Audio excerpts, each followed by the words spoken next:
Our next speaker is Dr. Shallenberger.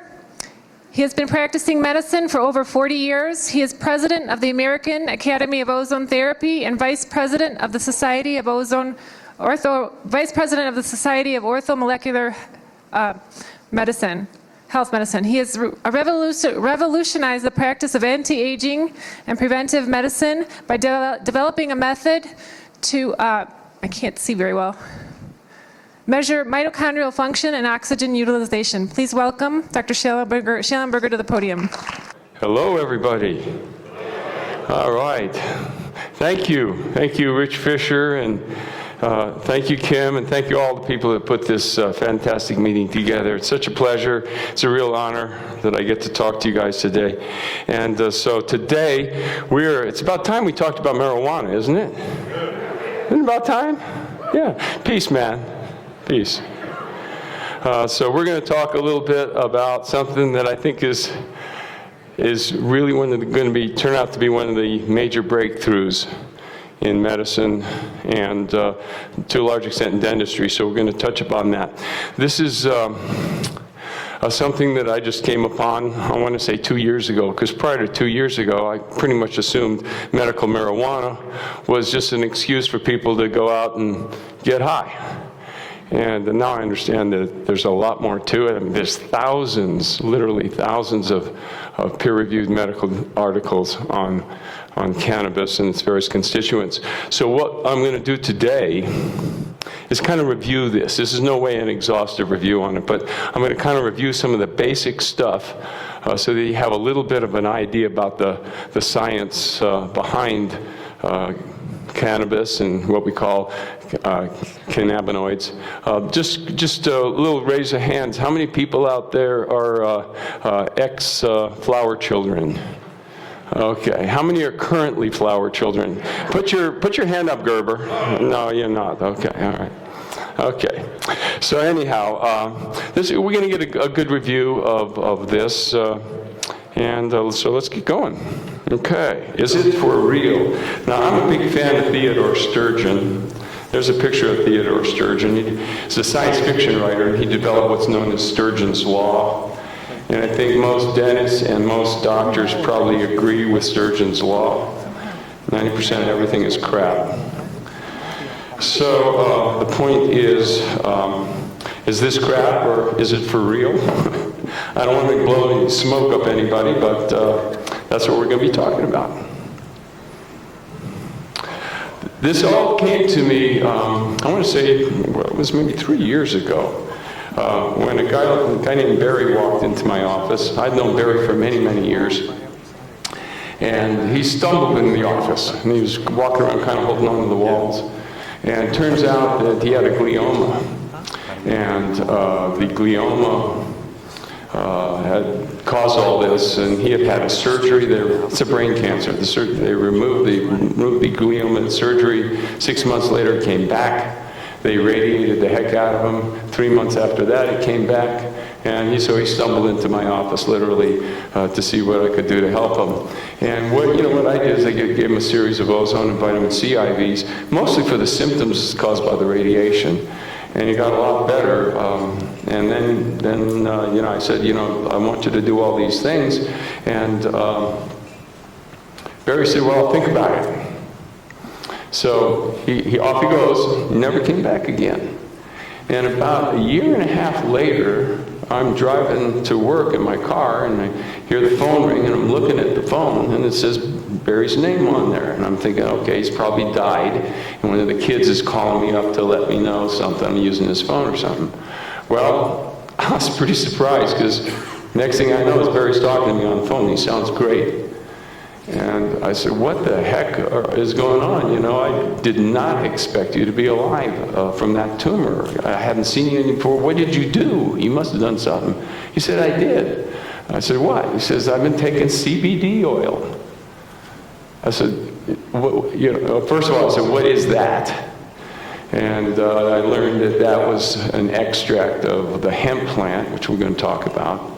And I said, well, what else you been doing? He says, that's it. I said, wait a second.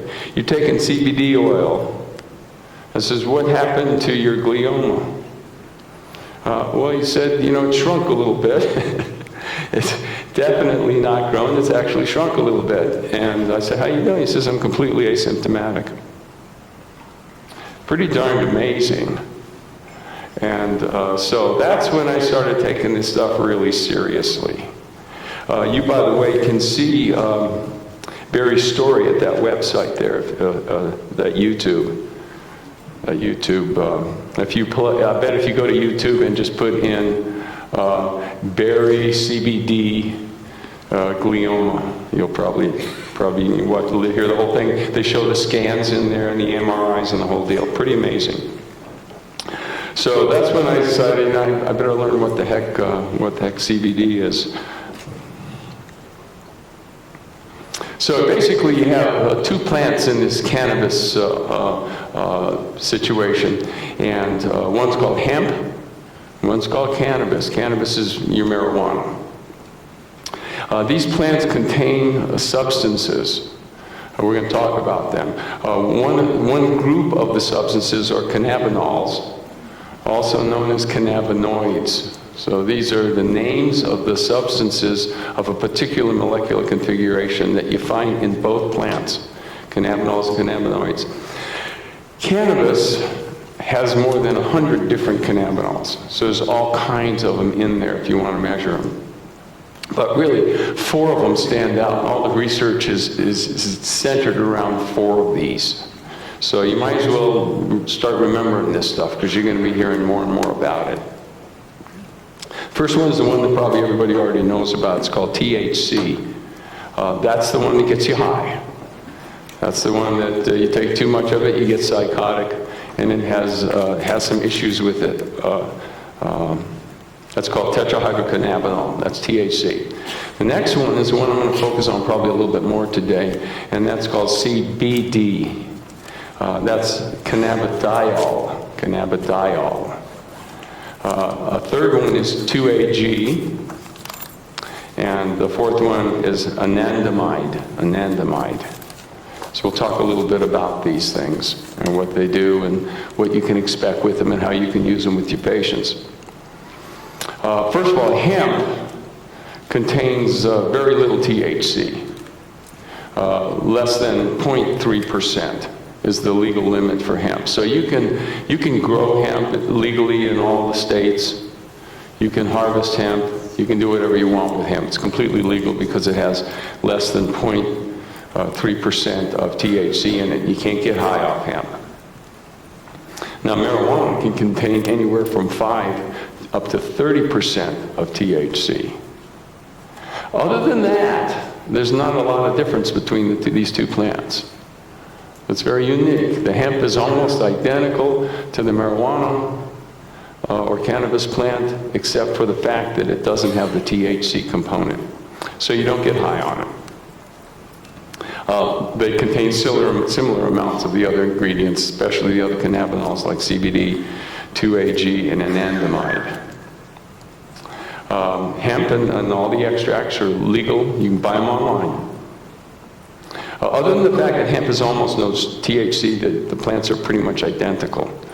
Now, all of the other cannabinols and terpenes, and I'm going to talk to you about these other substances called terpenes, they're the things in the plant that give it its characteristic sweet, sort of perfumey type of odor. Those are the terpenes, and it turns out they're very valuable too. So all the other stuff is present in both plants. Now here's the real mind blower to me. Our cells have cannabidiol or cannabinol receptors. So it's quite fascinating. 2 different receptors have been defined. One's called the CB1 receptor, and one's called the CB2 receptor. So these cannabinols in marijuana and hemp, once they get into your system, go and activate certain receptors on your cells. This does not act like a drug per se. This acts like a hormone with actual receptors that are creating events interior to the cell. The CB1 receptors are found predominantly on the central and peripheral nervous system. So think Think nervous system disorders. Think pain. Think seizures. Think attention deficit disorders. Think cognitive disorders. Think mood disorders, insomnia, Crohn's disease, all these nervous system types of disorders, irritable bowel. We'll talk more about that a little bit later. But that's the CB1 receptors. That's where they're located. CB2 receptors are all over the place. But predominantly not in the nervous system so much, but they are every place else. So it's particularly lymphocytes, they're very immune reactive, connective tissue, and virtually all the organs. Now that includes liver, cardiovascular system, central nervous system, skin, respiratory system, good for asthma, gut, kidney, pancreas, bones, eyes, reproductive system. And you can see by just what I've just mentioned there so far, that with all these receptors in all these different places, you can start to see how you could use these sorts of things in your practice. Because all of our patients, almost all of them, are going to have issues around that. Now, THC predominantly activates the CB1 receptors. So if you're working with somebody with neurological issues and they're not quite getting them where you want to get them with CBD, throw a little THC in there. Of course, you got to be in a legal environment to do that. But if you are, like we are here in Nevada, you can throw a little THC in there, and if you get just the right mix right, they won't get all the mental effects, and you'll activate on neurological conditions, and you're going to do a little bit better with chronic pain, for example. CB2 is primarily activated by cannabidiol. Now they both cross-react though. So cannabidiol will react with CB1, THC will react with CB2, but the main thing is that the only one that's pro-psychotic is THC. So as long as you stay away from that, you will not have any problems. Now 2-AG is a CB1 agonist. This, by the way, is found in a lot of concentration in breast milk, and it's probably one of the reasons that breastfeeding keeps babies calmer, lets them sleep better, because it has 2-AG in it. And anandamide, it comes from, is derived from the Indian or Sanskrit word anando, or nanda, and that's one that's sort of a blissful sort of feeling. So you can imagine any of your patients that come in and talk to you and they're feeling less than blissful, this might be something that could be helpful for them. It's found a lot in chocolate, and it's increased with runner's high in meditation. So notice that I'm talking about these things appearing in breast milk, and I'm talking about them appearing when you're running and you're meditating. What's the deal on that? Where are they coming from? The answer is, we make them ourselves. That's why we have receptors. So that's the other thing I want you to understand is that we make our own cannabinols. And I'll touch upon that in just a little bit. But it's an amazing thing. So we make cannabinols to activate these receptors to keep our bodies in a state of homeostasis. Well, you have to know that there's going to be a subset of the population out there who's got something wrong with this system. You know, they're not making an adequate amount of some of these cannabinols. These are going to be the people that are more prone to chronic pain, chronic anxiety, chronic insomnia, Crohn's disease, and all these other things that cannabis is so good, and I want to tell you, unbelievably good. We're going to go over some case stories at the end. Unbelievably good. I have to theorize in my head that the reason it works so good in this subset of people is because the very reason they have the problem is because they can't make their own cannabinols.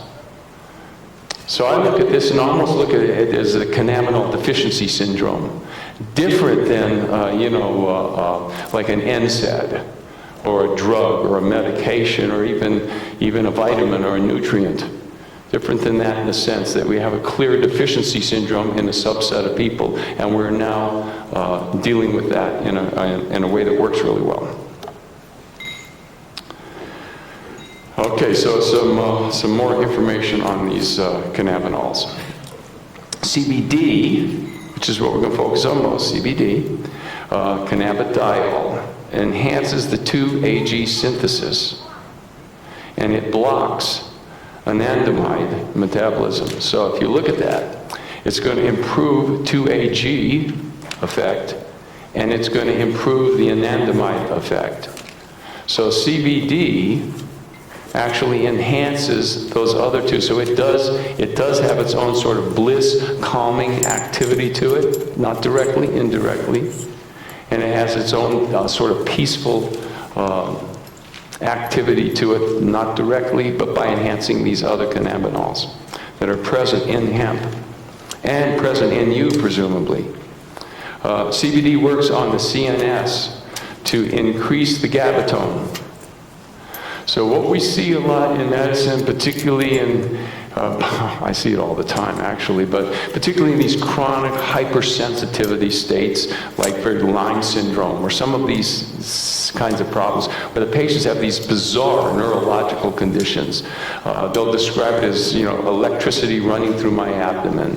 My whole body tingles or vibrates. We've all seen people like this. This stuff is for real. They're really experiencing it. They're not wacky. They're actually really experiencing this.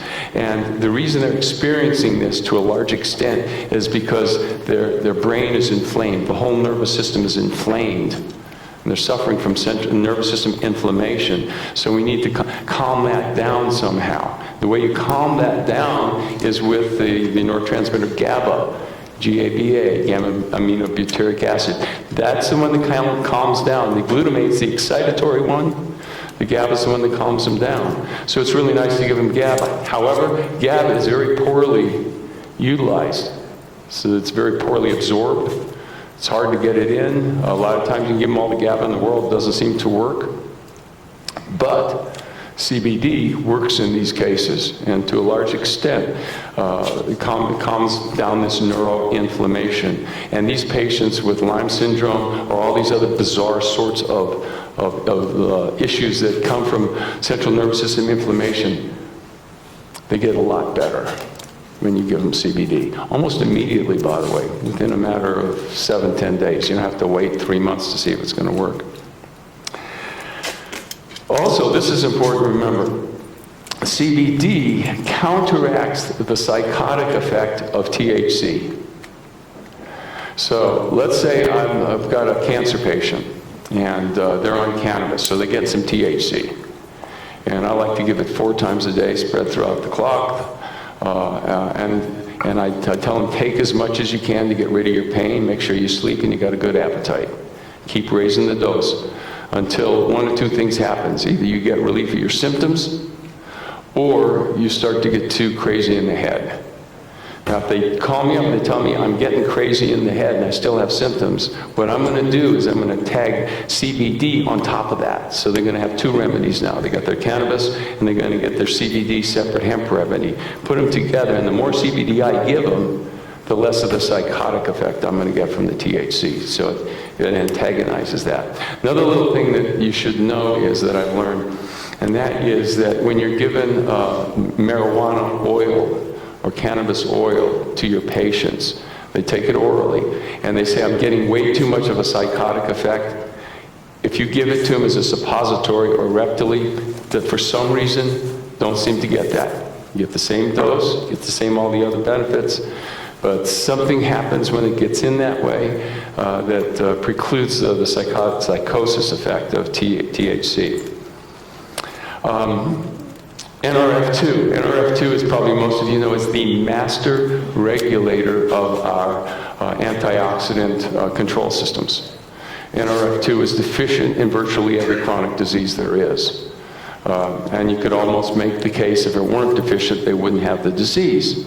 As many of you know, because I've been teaching this for years, ozone stimulates NRF2 systems very dramatically, and that's one of the reasons it works so well.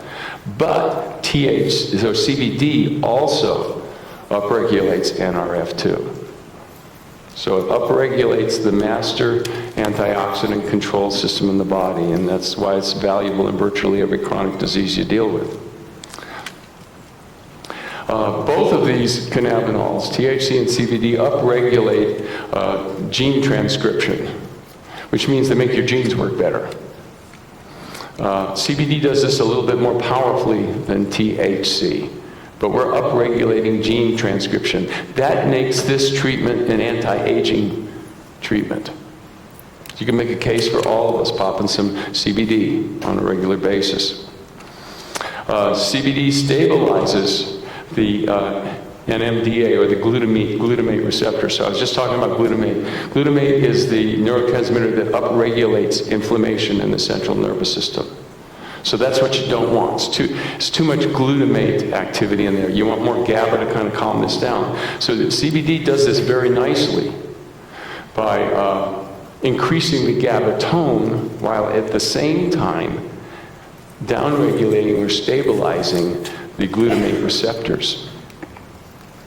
The other thing that produces inflammation in cells, this is particularly true in cancer. You know, cancer cells don't do well in an environment where there is not inflammation. Cancer cells love inflammation. They proliferate, they metastasize, they really grow on inflammation.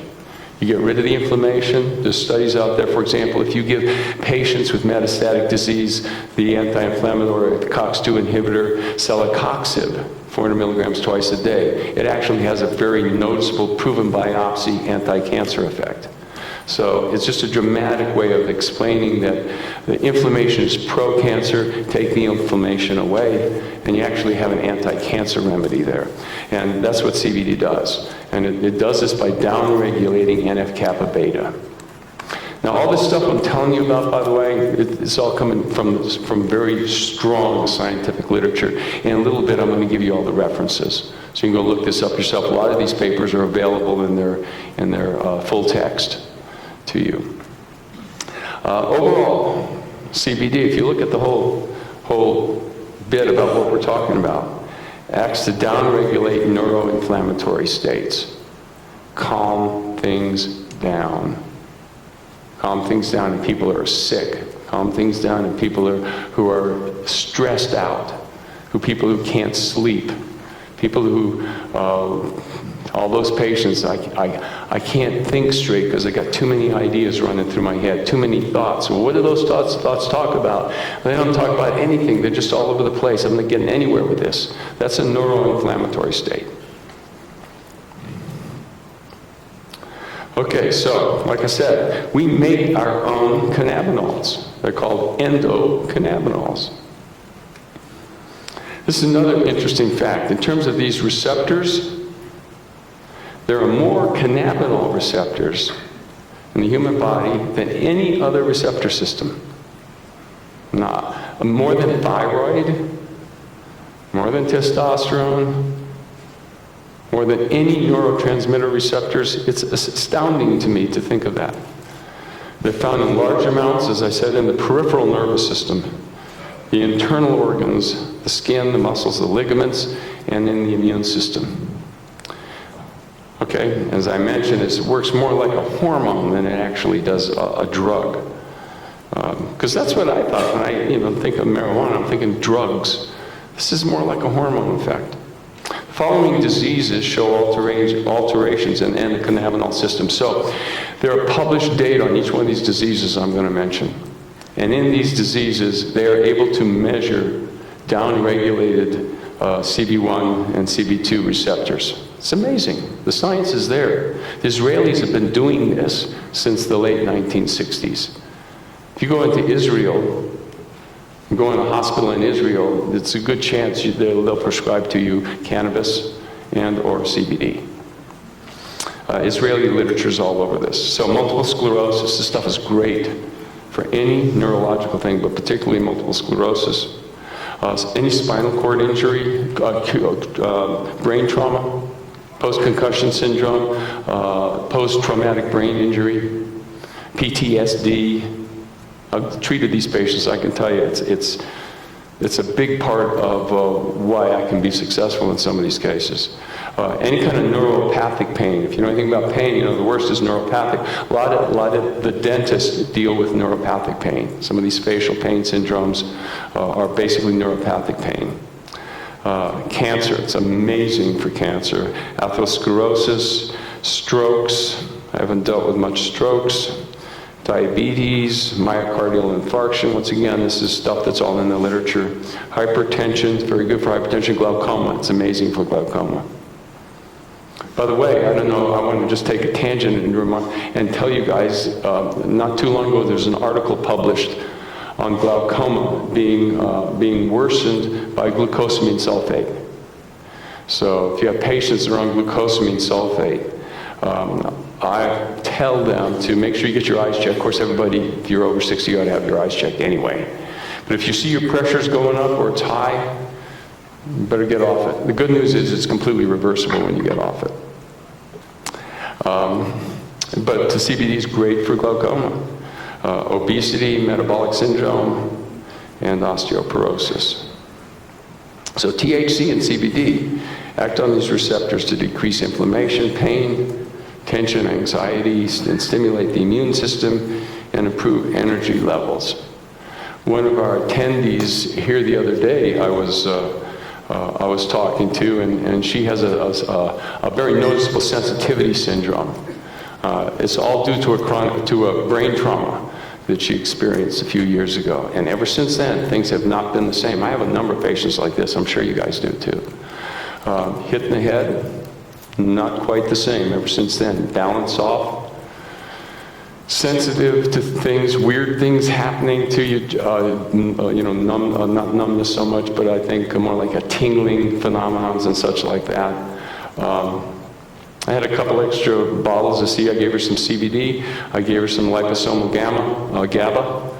Bang, she's like tons better after 2 or 3 days. Not that unusual. Okay, so one of the things that I've been doing over the years is to look more and more into treating cancer patients with cancer. And so I starting to get an awful lot of experience doing that. And I can tell you that there's probably not a patient I have now that I'm treating that's not on some form of a cannabinol. It's that powerful for them. The results are rather dramatic, certainly in the sense of symptomatology. They eat better, they sleep better, they need much less pain medication, and I think they actually do better in terms of their disease. So I sort of talked a little bit about this. Cancers do require inflammation to survive. So they particularly activate that NF-kappa pathway in order to cause the inflammation. The THC and the CBD decrease the inflammation by deactivating that pathway. THC and CBD stimulate immune reaction to neoplastic cells. So, in an in vitro environment, if you have some cancer cells and you have some natural killer cells on the same culture plate, and some of them you apply CBD to and some you don't, the ones that are going to be much more active are the ones that you apply the CBD to. Also, angiogenesis, as you know, is a process by, stop thinking about it. Cancers actually are only a problem if they're growing or metastasizing, right? I mean, I could have 6 cancers in my body right now, and I might, for all I know. But if they're not growing and they're not spreading, they're never, ever, ever a problem. So really, we don't have to not get cancer. That may actually not be realistic when you look at autopsy studies. But what we do have to do is stop the cancer from growing or spreading. And one of the major ways cancers do that is through inflammation. The other is through angiogenesis. So angiogenesis is a signal cancer cells can send out to grow blood vessels to them so they can get more sugar and more of the other nutrients they need to proliferate and grow. If you can stop them from getting the supplies, they will grow. So there are drugs out that do this. This one, it's interesting. One of these drugs is called Avastin. Avastin is also used for certain forms of macular degeneration. They inject Avastin right into the eyeball. Same concept, because that form of macular degeneration is a form of unhalted angiogenesis. The retina is just growing all these blood vessels all over the place, and then they burst and destroy the retina. So angiogenesis is a serious thing. So Avastin is going to work on macular degeneration. Don't you think THC would, or CBD? No proof on that, but I'll just put that out to you. So cancer cells don't die, and they're constantly growing, so they need an more increasing flow of blood. So to provide the extra blood flow, cancer cells can produce pro-angiogenic factors, VEGF, KDR, HIF1. Those are the kind of factors. THC and CBD act as angiogenesis inhibitors, and in cancer cells, you put some CBD on them or some THC on them, they'll stop producing those factors. All published stuff.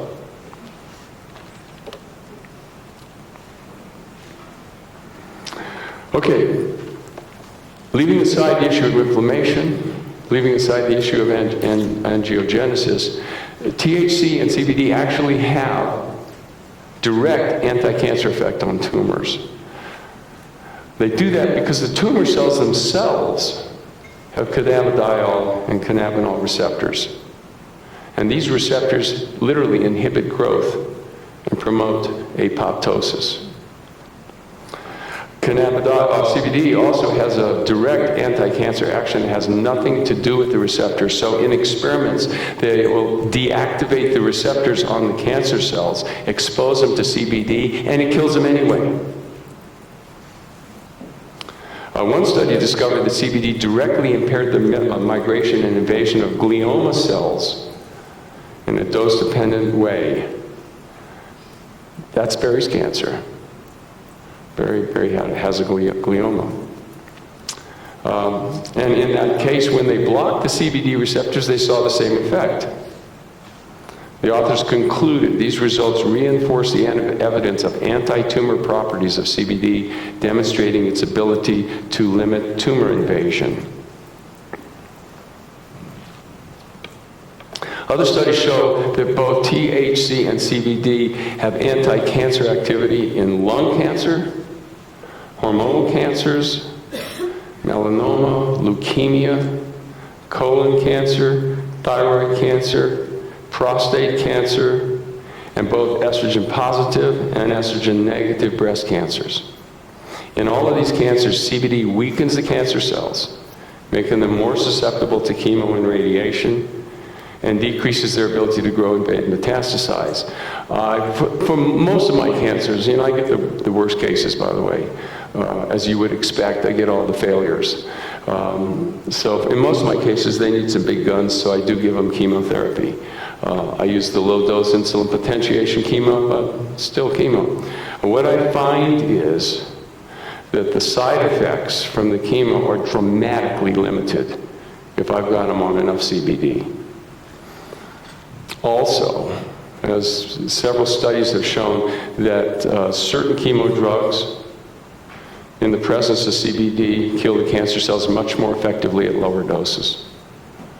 So if you got somebody that's got cancer and they're not even your patient, tell them to go out and get some CBD and take it. Whatever they're doing, it's going to be better. Can't be worse. Every one of these studies shows that the same dose is used, and neither THC nor CBD does any harm to healthy cells, period. It's completely safe. It meets my criteria for a good remedy. There's not one the worst that can happen is it doesn't work. One review article sums this up this way, and I'm going to show you this review article, by the way. Cannabinoids possess anti-proliferative and pro-apoptotic effects, and they are known to interfere with tumor neovascularization, that's the growth of new blood vessels, cancer cell migration, that's metastases, adhesion, and invasion and metastasization. Every aspect of cancer growth and cancer proliferation is inhibited. In combination with their anti-cancer effects, cannabinols also do all these other wonderful things that patients often need. Improve the appetite, decreases the stress, improves immune system reactivity, decreases insomnia, and improves sleep, and making them all ideal treatments for cancer. Now these references are this one here, cannabidiol inhibits human glioma cell migration through cannabinoid receptor independent mechanism. Is an excellent review on all that stuff I was just talking to you about. So you can grab that article and you'll get all the references and you can follow up on it all you want. And then the second one is also an excellent, I believe that one is free. You can get that one. Cannabidiol is a potential anti-cancer drug. They go through the whole literature. It's a very good review, a 213 review. Okay, besides cancer, what other sorts of things is this good for? Crohn's disease. I used to think Crohn's disease was an autoimmune condition. I now realize that most of the time it is not. Most of the time it's a neurotransmitter condition, and you treat it by treating the neurotransmitters. And that's why it responds so amazingly to cannabinoids. And I'm going to tell you a case story here before we're finished, and you'll see what I mean by this. Just dramatic. If you got anybody with Crohn's disease, you'll basically cure them. Unless they have the autoimmune form of it, you'll basically cure them probably within a week. Chronic pain, any pain, dental pain, medical pain, arthritic pain, neurogenic pain, low back pain, shoulder pain, pain all over, old man pain, whatever pain you've got, it's good for that. Chronic anxiety, and none of you guys out there worry at all. But if you were one of those worry types, it'll help you. Chronic insomnia. Sleep is a huge problem with people as we get older. Don't you know that as we get older, things don't work as well? Has anybody noticed that? Yeah, probably. Okay. So as we get older, things don't work as well, including your endocannabinoid receptors. That's a lot of the problems we have as we get older, is those receptors aren't working as well. That's why that's one of the reasons we're more subject to some of these issues that we associate with getting older. Seizures and migraines, it's awesome for seizures and migraines. Basically stop them all. I'll show you some case studies. It's fantastic for Parkinson's. It won't fix Parkinson's, but it'll sure make the other remedies that do work a lot better. And my Parkinson's patients love marijuana, cannabis, THC, whatever I'm giving them. That really helps them. Every single one of my Parkinson's patients is on this. It's good for depression. It regulates blood pressure, osteoporosis, spasticity. If you got anybody with, say, MS, spasticity, this is a great remedy. Just keep hitting them with it until the spasticity goes away. They don't need the baclofen and all the rest of that stuff. It amplifies antibiotic effectiveness against MRSA. Now, as I'm going through this list, you know what I'm thinking? I'm thinking that ozone does all that stuff too. This is a great tandem for ozone therapy, by the way. It's anti-emetic. I don't know about you, but I'm seeing an ever-increasing amount, especially young women, but people who have chronic nausea. They get up in the morning, they're nauseated, they're just chronic nausea all day long, never stops. I see a lot of patients like this. It must be the vagus nerve, and it must have something to do with the endocannabinol receptors on the vagus nerve, because if you give them cannabidiol, for the most part it goes away. It's anti-inflammatory, hyperemesis gravidum. So this is one of the great remedies you can give your pregnant mothers in the first trimester. If they just it'll calm them right down, and the nausea and vomiting will go away. I mentioned multiple sclerosis. By the way, those of you who don't know this, Dr. Simonetti from Turin, Italy, has presented to our academy 50 cases of multiple sclerosis he's cured with his special little protocol for ozone therapy. 50 cases. I've been to his clinic in Turin. I can tell you it's for real. He works in association with a neurologist. And the neurologist, I'm talking to the neurologist doesn't do ozone. I said, well, what are you guys working together? He says, well, I send Simonetti all the cases that doesn't work for me. And they get better. I said, why don't you send all the cases to him then? He says, it's not covered by insurance. Great story, huh? Anyhow, he's going to be doing a one-day workshop at the next American Academy of Ozonotherapy, along with his neurologist, entire day. And you're going to walk out of that workshop and you're going to know how to cure multiple sclerosis. I've used this technique on 4 patients so far. I'm batting 1,000. Symptoms all totally gone. Very, very good to use this with CBD, however. Huntington's disease, I've got one patient with Huntington's that is a lot better. All the spasticity is basically gone. Tourette's syndrome, haven't done that, but I'm sure it'll work great. Glaucoma, have a few patients, the pressure's come down. Have one kid with autism I'm going to talk to you about. And then that's a great reference at the bottom there, Cannabinoids and Health and Disease, fantastic. Just 3 months old review paper that you can pull off and learn much more about this type of stuff. Okay, what about side effects? Well, the only side effects you're going to get is from THC. So they describe what's called the anti-motivational syndrome. You can imagine what that means. So there's quite a few people in Colorado that they're suffering from anti-motivational syndrome. It can cause vertigo, it can cause, obviously, cognitive impairment, but CBD doesn't do any of that. But let's focus a little bit on THC. THC is illegal in most states, so that makes it problematic. It's completely unregulated. Now, this is starting to get better, but you got to know that in the states where it is legal, when they go into the dispensary and they get something and they walk out the door with it, you don't quite know what they have. Even the guy that's dispensing it doesn't quite know what they have, because there's no regulation.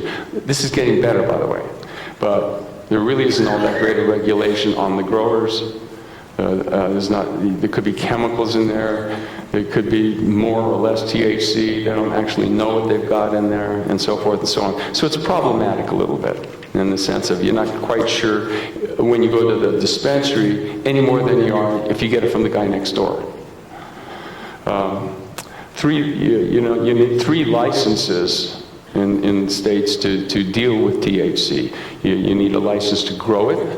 You need a license to harvest and produce it, and then you need a license to sell it. There's 3 strains of cannabis: indica and sativa, and then mixed. So they've taken plants that are indica and plants that are sativa, grafted them together, and then you get the mixed. And there's all kinds of mixed.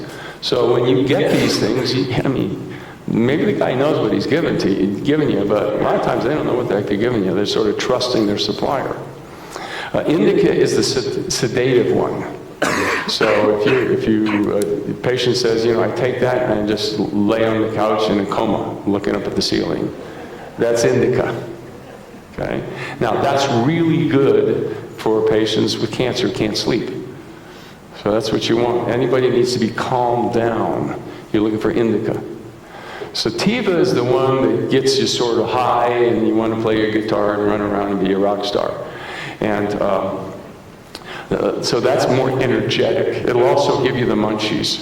So that's the one that's going to improve your appetite. So yes, if I've got a patient with cancer that has problems, what you do is give them a little indica at night and give them a little sativa in the morning. And so you can kind of use it this way. I mentioned this before, THC psychoactive properties are attenuated with CBD. And so you get the right strain and the right THC, CBD balance and ratio. It helps. There's one dispensary, and I'm not associated with this dispensary, but I like it. I like the results. So if you're here in Reno, I'm just going to mention this Canna dispensary at Canarino.com. Once again, I have nothing to do with it. It's just a dispensary that works really well for me. Okay, we're going to shift now. We've been talking about cannabinoids. So I'm going to talk now about some substances called terpenes. Terpenes are the things in there that give it the odor, give it the smell, give it that characteristic perfumey type of odor. They're biologically active molecules. They're found in all plants. So anytime you take a plant and you rub it together and you smell it, You know, you're smelling that characteristic odor, that's the various terpenes that are in that plant. In hemp or marijuana, it is the terpenes that give it the special aroma. Terpenes are important because of the effectiveness of THC and CBD is enhanced when it's taking along with all the various terpenes found in the plant. In the papers, they refer to this as the entourage effect. But all of us that have used herbs kind of sort of know that when the drug company comes along and takes the principal character out of the herb, like a statin, for example, and then just markets that all by itself, you end up with problems, and it doesn't work as well. But if you just take the original herb, red yeast rice, with the statin in it and everything else, you just never see those problems. So we know this, that with herbs it's important to use the entire herb because it has this effect called the entourage effect. This is really true for cannabis as well. So you want those terpenes. So whatever stuff you're taking, actually you should be able to smell it pretty nicely. If the terpenes are not preserved in the final CBD product, and that's one of the problems, as you go through the processing of these things, very frequently terpenes are tossed out or dysregulated. It's not going to be as effective. Depending on how the bulk oil is processed, many or most of the terpenes may be lost. So it might have the right amount of CBD in there, but if it doesn't have the terpenes, you're going to have less of efficacy. Unless the manufacturer is regularly checking each batch of THC CBD product with high liquid chromatography to determine the final terpene content, nobody knows what they're getting. And this is sort of a problem you need to know.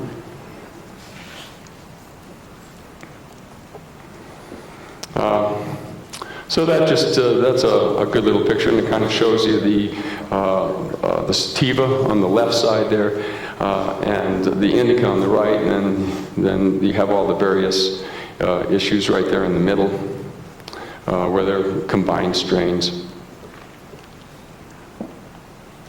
Once again, some more references for you. These are great papers, by the way. That's why I put them up. I've got tons of papers on this, but these are the creme de creme.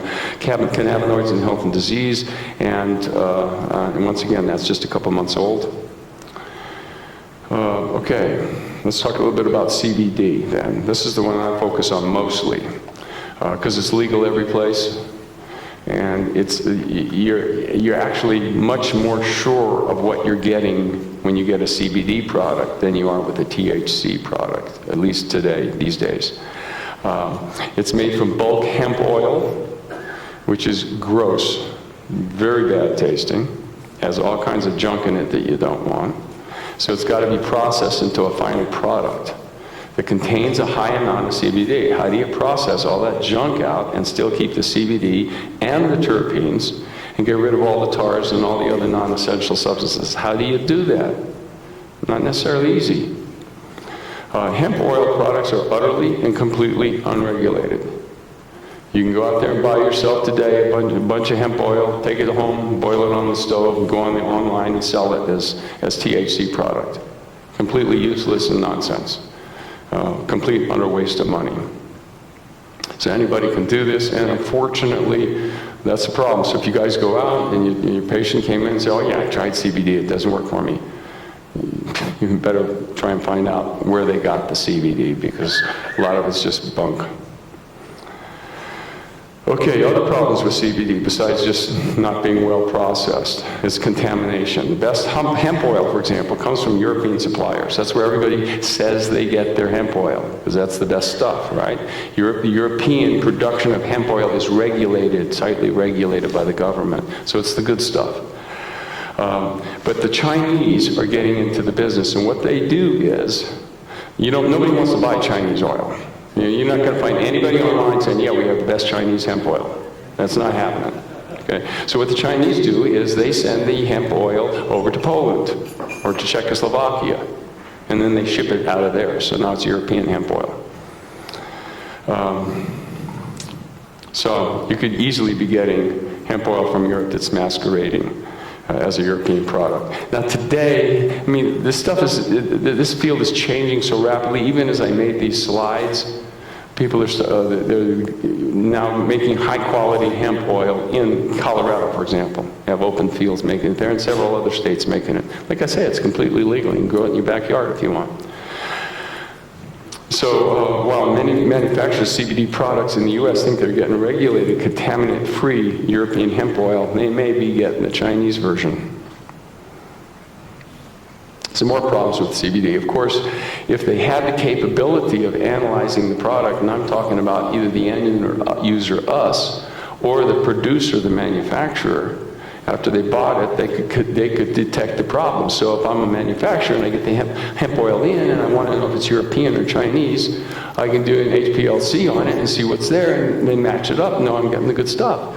But yes, how many manufacturers that make hemp oil that are selling online actually have HPLC capability? Like none. Call them up and ask them. They don't even know what it is, most of them. But this is not the only possible source of chemical contamination in the product. Because there's no regulations around how the manufacturers have what they do. They can do any darn thing. They can pour acetone in there, they can pour propylene glycol in there, they can do any old thing they want to. It doesn't matter. Different manufacturers use different methods. If you ask them what their methods are, most of them won't tell you. Because they want to keep it a secret. The problem is that many manufacturers are using toxic chemicals in their processing. When you buy their CBD products, you have no idea what kind of chemical residue you could be getting. So that's a problem. A final quality of a CBD product, unless the manufacturer checks each box, say now he's got the stuff, he thinks it's from Europe, maybe it is, maybe it's really good stuff, he's checked it on his HPLC, it's really good. He's gone through this really nice manufacturing process of taking out the CBD and processing it without chemicals and using CO2 extraction, very good stuff, okay? But actually, he doesn't really know how much CBD is left in it unless he does another HPLC, which he didn't do in the first place. So they don't know what they're getting. And if they tell you they're getting 10 milligrams of CBD or 100 milligrams of CBD per gram or something like that, maybe no, maybe yes, just don't know. Virtually none of the CBD manufacturers that I've talked to, and I've called, you go to Google and you find out how many hits each one's getting, and then you go to the one that's got the most hits. So you're talking the most popular ones. None of them have an HPLC. None of them have really any idea what they're doing. I've called them, asked them for their specs. So while they maintain that they're selling a product that has such amount of CBD into it, they don't actually know. We actually found one hemp oil that had THC in it, and everybody's getting high off it. It's supposed to be just pure CBD, bought online. But they had THC in it. They didn't even know what they're doing. It's a problem. And the CBD content of the oil is not the only thing that has to be considered. What about the terpenes? You know, the terpenes are in there. So it's a problem. You can see there's some problems here. So what you need to do is you need to find a CBD that's a good quality thing and that's working for your patients. And try and tell your patients, listen, don't go out and buy CBD on your own unless you want to play a gambling game.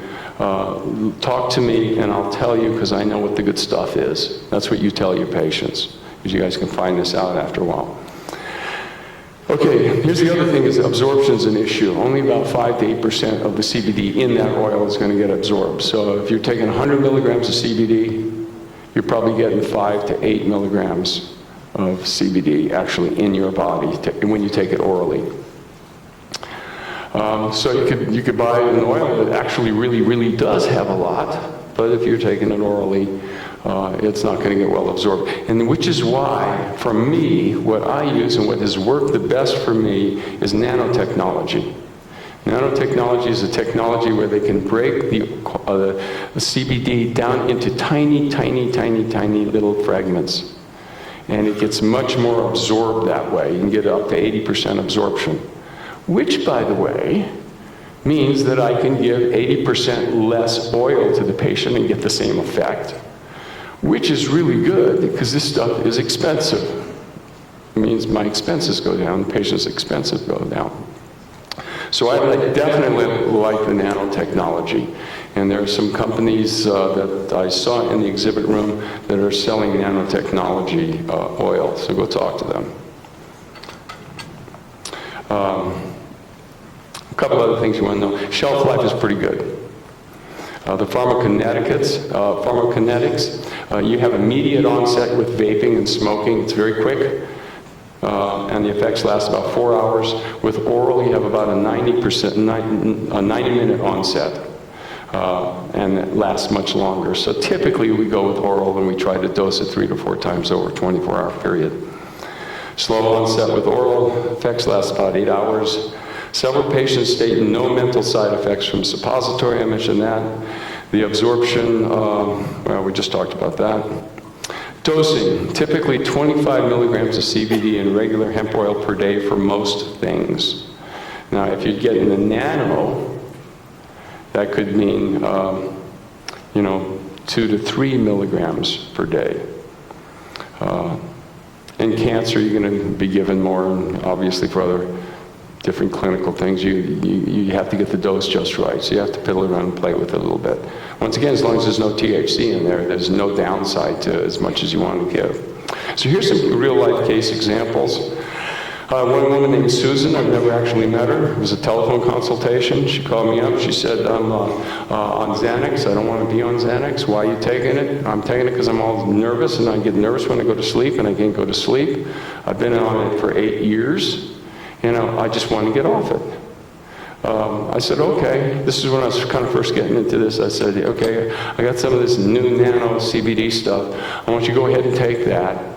And then I'll call you back in about 3 weeks to see how it goes on. When I talked to her in about 3 weeks, remember, this is a very quick onset. So when this stuff works, you don't have to give it to the patient, say, we'll talk in 3 months to see if it's working.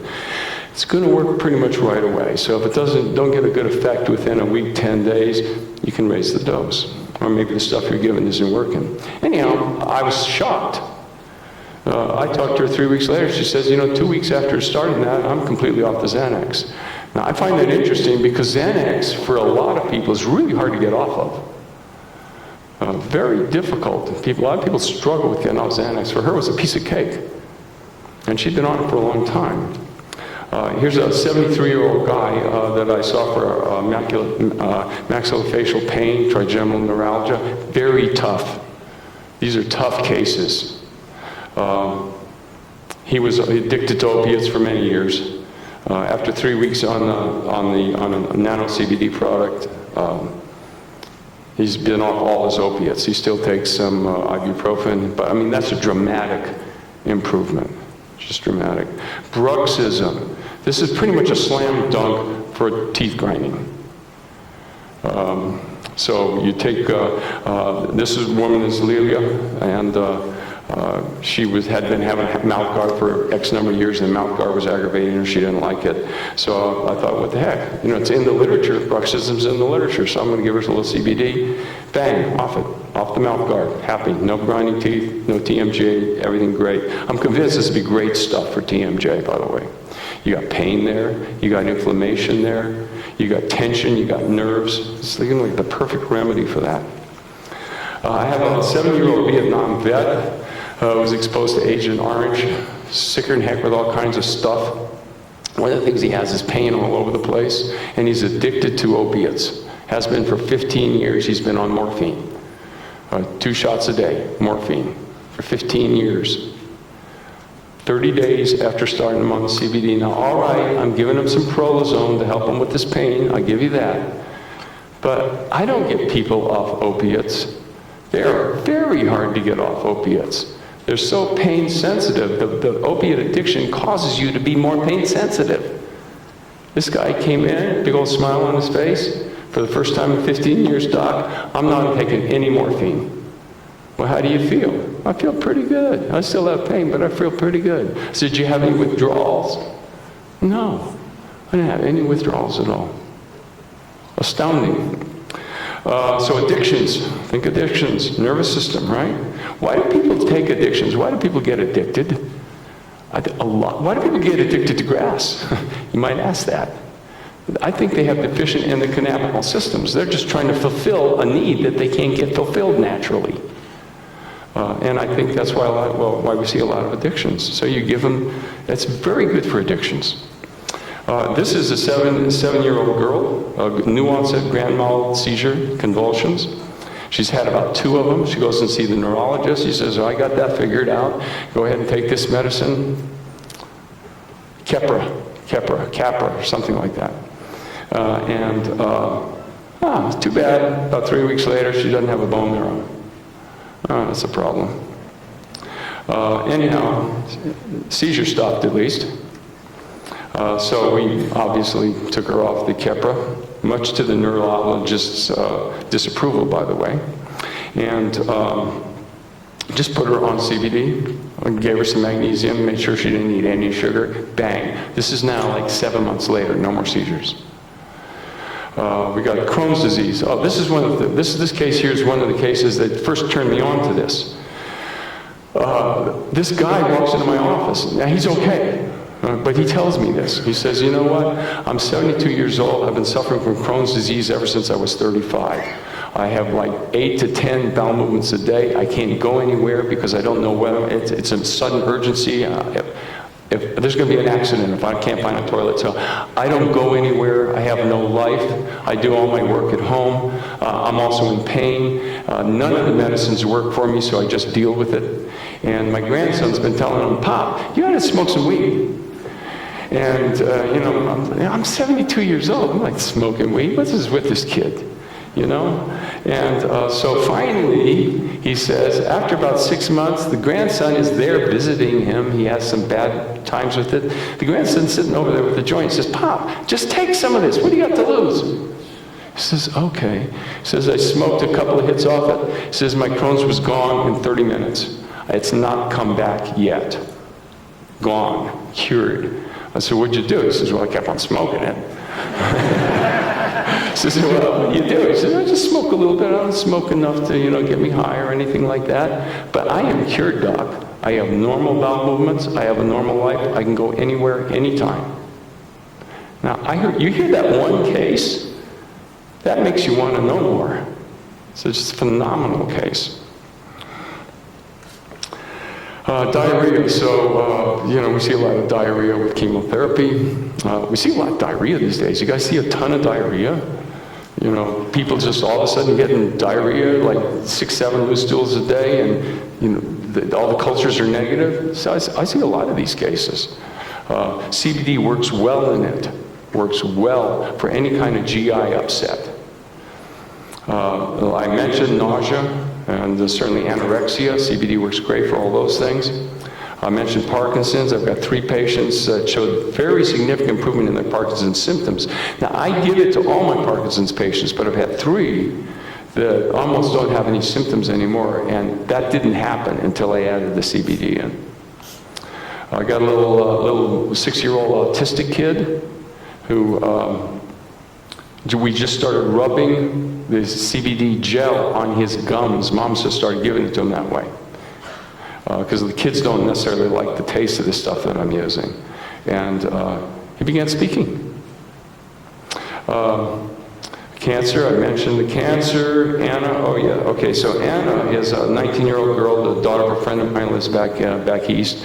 And she went off to college, and she's got some OCD things. She's got to count. She can't do anything. She can't leave the dorm. She's got to do this. And got to go through all this sort of ritualistic things. Had to quit college, and she's a really good student and was on scholarship, unfortunately, because of these functions.